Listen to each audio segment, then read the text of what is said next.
Welcome back to Universal Guidance. Before we start off your reading, I want to bring up these four main points to help you understand what I'm doing and to prevent from any questions to brew and also to not feeling confused after the reading. So, starting with the titles, as you can tell, I like to say phases of the moons, and that's because I do work with phases of the moons, and I want to sprinkle that on your reading to help you move through life easier. And that's because um unconsciously we are influenced by the moon. So when I'm doing these channelings, not only am I trying to pick up any important messages that you need, but also to take any actions you need um, during those phases to help you in your life. So, on a superficial level, I am telling you what you need for that week, but underneath it all, and in an unseen mystical world, I'm also um, giving you advice on what actions you need to take to fully harness these influences of the moons. So the new moon, the first quarter, the full moon, and the last quarter. And when I'm saying waxing moon, I mean the first quarter, and when I'm saying the waning moon, I'm saying the last quarter.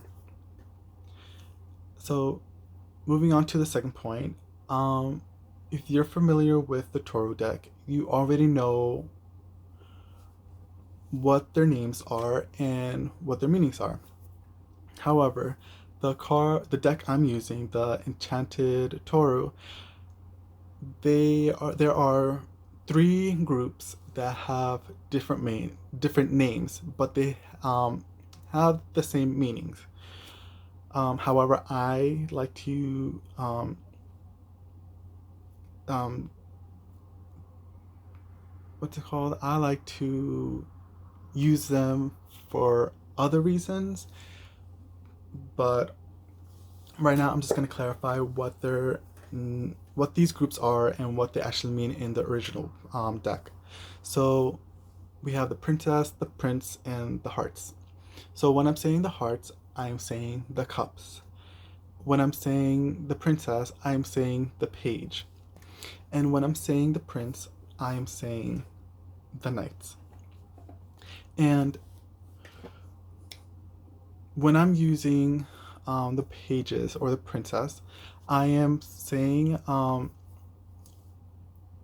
saying that you are receiving a certain messages. So pages bring um, messages to you, where the prince or the knights bring telling you what action you need to take. And the hearts are just the cups, and they mean like the original one. Just they bring up they signify the water element and emotional aspects within you or around you. Um, Going on to the third point, the kings and queens. So when I say kings, I'm saying masculine energy, and when I'm saying queens, I'm saying feminine energy. And what I'm suggesting is for you to be aware of who's giving off these energies. Because one thing you need to know within the spiritual community is that we acknowledge that we have both feminine and masculine energy within us. However, some are more prominent than others. And depending on the situation and environment you're in, we tend to utilize one over the other. So these energies are interchangeable. So it doesn't matter if you're a male or female. If you are a man, you can have feminine energy. And when you're a woman, you can have masculine energy. But like I said, they always change depending on the situation you're in. So when I pull out the card and I say, you know, these energies, I am depicting the energy that these person gives off. So keep that in mind, but also keep aware of them as well. In the fourth point, I want to finally mention, fourth and last point, is the reason why I don't the cards, bef- shuffle the cards in front of you guys before the reading. And the main reason is I am saving myself from the embarrassment of how I look and how I sound when I'm doing these. I've recorded before and I look so silly, and I didn't, yeah, and personally, I find it embarrassing.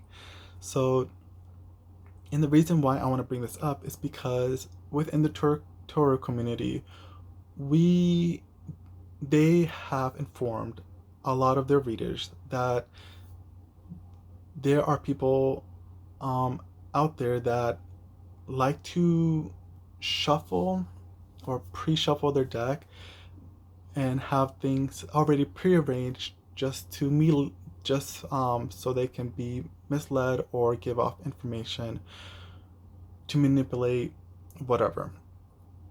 But that's in very few cases. But overall, other readers, they know what they're doing, and some of them are comfortable with that. Some of them are very quick to pick up their the reading seat that their audience needs. Um, However, I'm not that way. Some take longer, and yeah, and I'm don't want to show you guys that. So yes, so bringing up all the points. Hopefully they're helpful and answer all the questions that you need for your readings, and enjoy. And let's get into it. Welcome, Pisces, to your waning moon reading. And this reading is for those who have their ascendant and sun in Pisces. So I'm doing something a little bit different. I'm using the Black Moon or astrology deck. Um, I'm using it as a focus point on what you need. This reading is going to focus on. So I got two cards for you. I have usually pull out one, but for you I got second house owning and the element fire desires. So let's see what the cards have to say. I'm going to be using not only the enchanted Toru for the reading for the second row. I'm only doing 2 rows, but I'm also using the gilded Toru deck for the second row.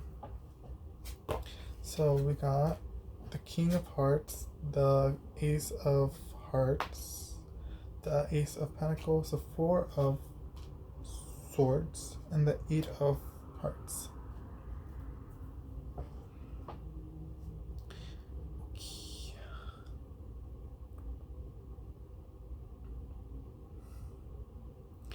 So you're trying to move on. You really want some rest, and you're using that time. Sorry about that. You're using this time not only to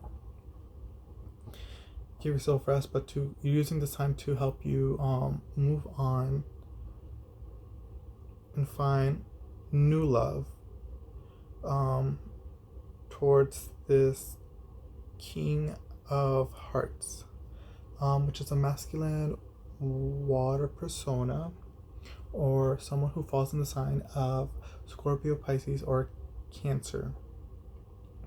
And they're helping you, which will help you with your financial standpoints with this owning card.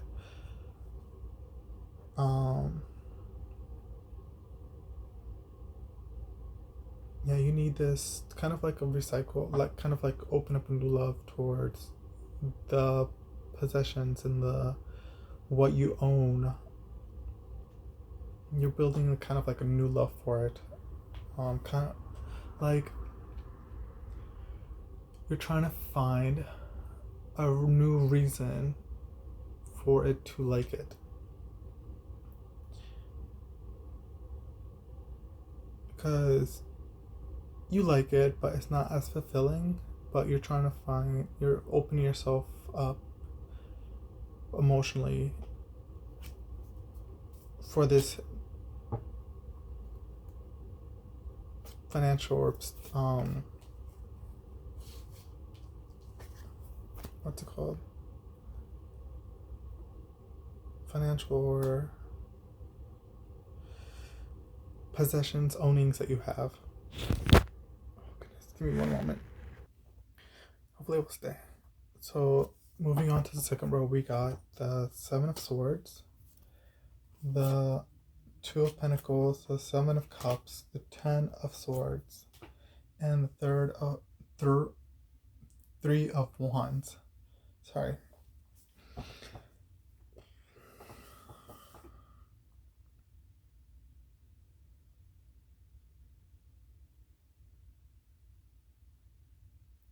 Yeah, so as you're moving on, or this time of rest,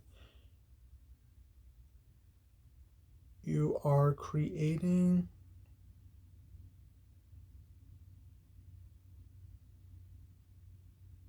some kind of wish fulfillment. And you're coming up with ways. You're planning to be a little bit flexible with your ideas. And you have something already set for you, but you're having a little bit of a hard time on what to do.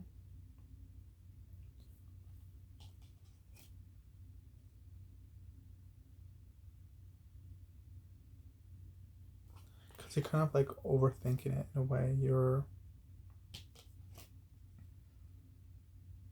kind of like daydreaming.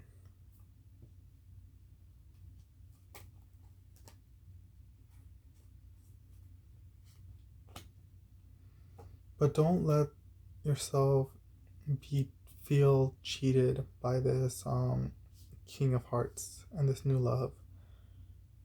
Don't sell yourself short from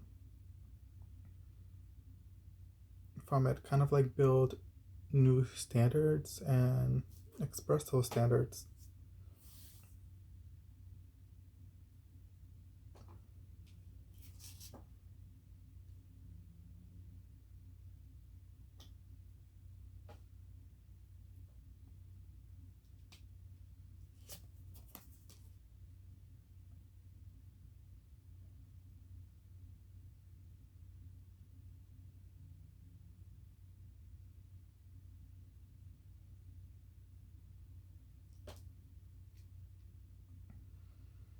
Yeah, because you have a desire to be with this person, but they're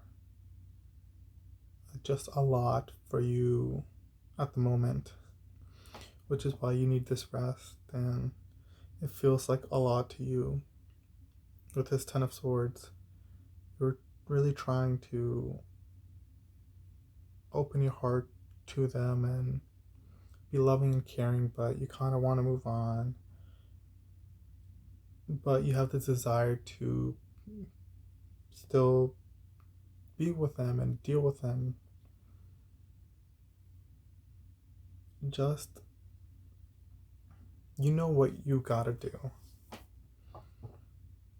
Don't spend too much time in finding solutions to your problem.